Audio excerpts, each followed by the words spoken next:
Hi beautiful bookish friends, I'm Bowen and welcome to my channel. In this video we're going to be going through the top 10 books of 2023.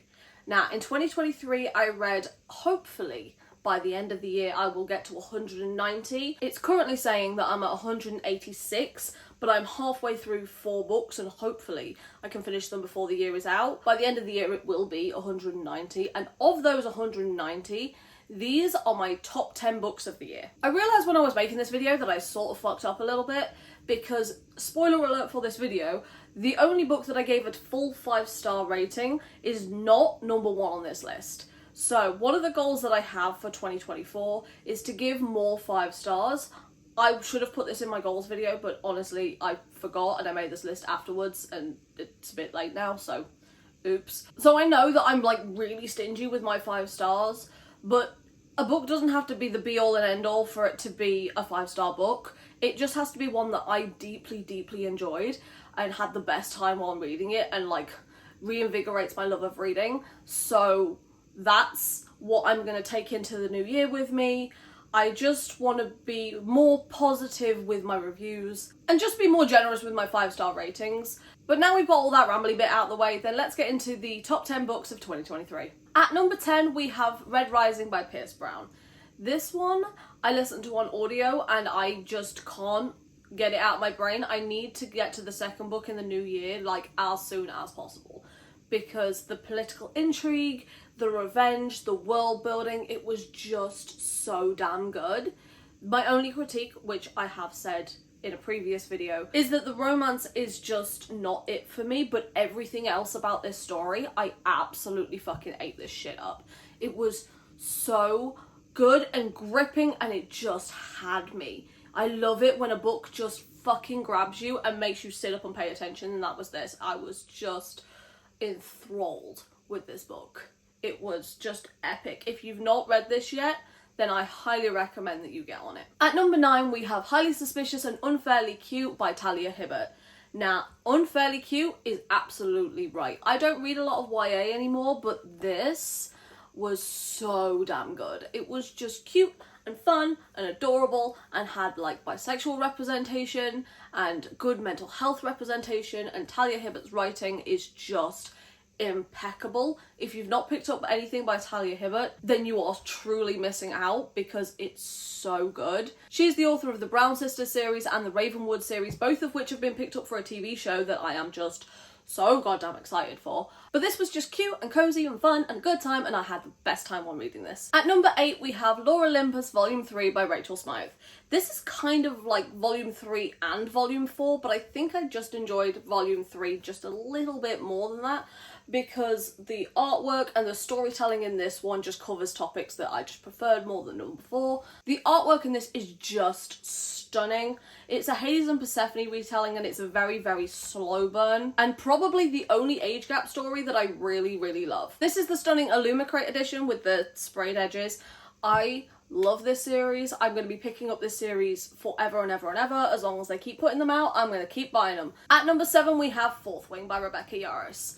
This one I 100% jumped on the hype train for, obviously, and I loved it. This gave me the similar feelings of when I read ACOTAR for the first time. So if you read ACOTAR and you got those warm fuzzy feelings but you've not picked this up yet, I strongly recommend that you do so, because it's just, it's not the same story, it's not the same plot, it's not anything like that, but the vibe that I got when reading them was the same, and I love that for me. This next one, I'm kind of cheating a little bit, I'm not gonna lie, because I don't put rereads on this list, but this one, it kind of is and it kind of isn't, and that's the Prison Healer series by Lynette Noni. Now, the Prison Healer was technically a reread, but The Gilded Cage and The Blood Traitor were not, and I'm not gonna lie, I have to put it down because it's very heavy. I did manage to finish this series this year, and it is so damn good. This is probably my favourite YA series that I've read in a very long time. Between the romance, the intrigue, the writing, everything about this, I just fucking ate this shit up. This is a series that I would definitely reread. I'm so glad that I managed to get the beautiful Fairy Loot editions of these as well. I feel like this is one of those series where if you don't read YA as much anymore, where you used to read quite a lot of it, this one is definitely one to pick up because it's so good. At number 5 we have Spy Family Volume 1 by Tatsuya Endo.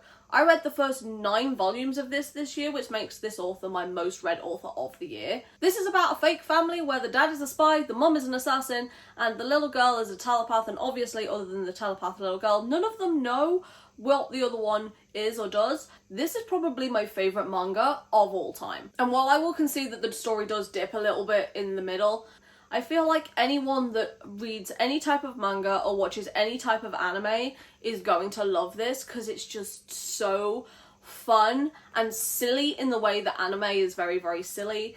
I just had the best time with this series and I can't wait to continue it. So this is just shenanigans galore and I fucking love this.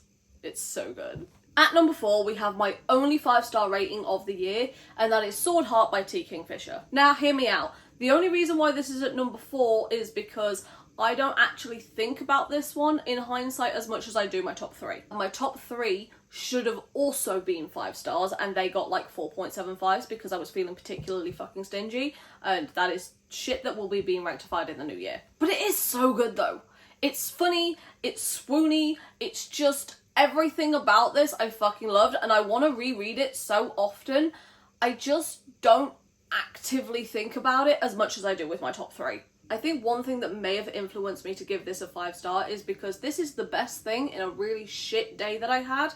This is the day before I went into surgery, so I listened to this in one day and I was in immeasurable fucking pain that day. It's so good, it's so funny, it gives Princess Bride vibes. If you've not read this, I recommend this to fucking everybody because it's so absolutely spectacular. I've not bought a physical copy of this one yet, but I do want to get a physical copy and reread it and annotate it, and it's just going to be so good. I can't wait. At number 3 on this list, we have Butcher and Blackbird by Brim Weaver.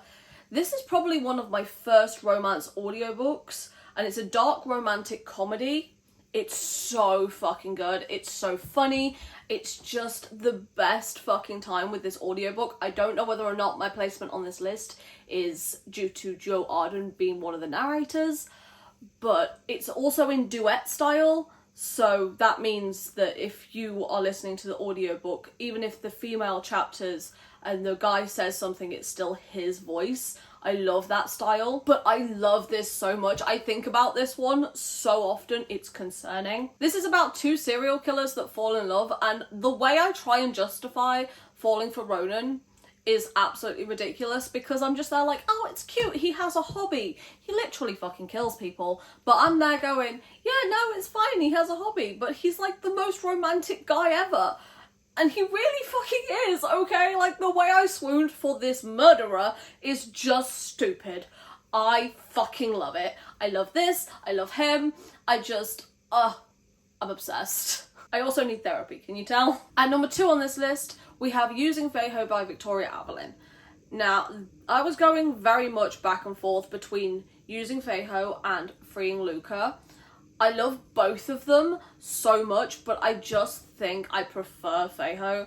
He's just such, like, golden retriever, but with touch her and die. And my wife, Feiho and Theo are probably my favourites. And possibly Luca as well. I go back and forth on who is my favourite, but, like, sometimes it's Theo, sometimes it's Luca, sometimes it's Feiho.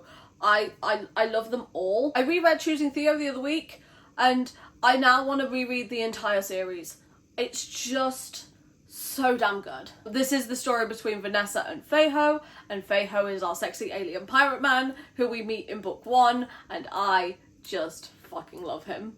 I really do. I just fucking loved this. I love her writing. There will always probably, more than likely, be a book by this author on this list every single year because I'm just obsessed. I don't feel like I need to talk about this series anymore because it's pretty much every video that I am trying to ram this series down everybody's throat because it's just immaculate in every way, shape and form. And finally, at number 1, we have That Time I Got Drunk and Saved a Demon by Kimberly Lemming.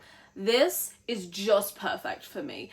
This is just my cup of tea, milk and 2 sugars, thank you very much. I love this. This is about our main character Cinnamon, who works at her family's spice farm, and then she, as the title says, got drunk and saved a demon, and now she has to go on this adventure with him and they fall for each other, and it's just so fun and silly and just a good time. And if you just have lots of things going on in your brain at all times and are a little ADHD like myself, this is probably going to be perfect for you. This is just so fun and silly and sexy because goddamn the mouth on this demon man.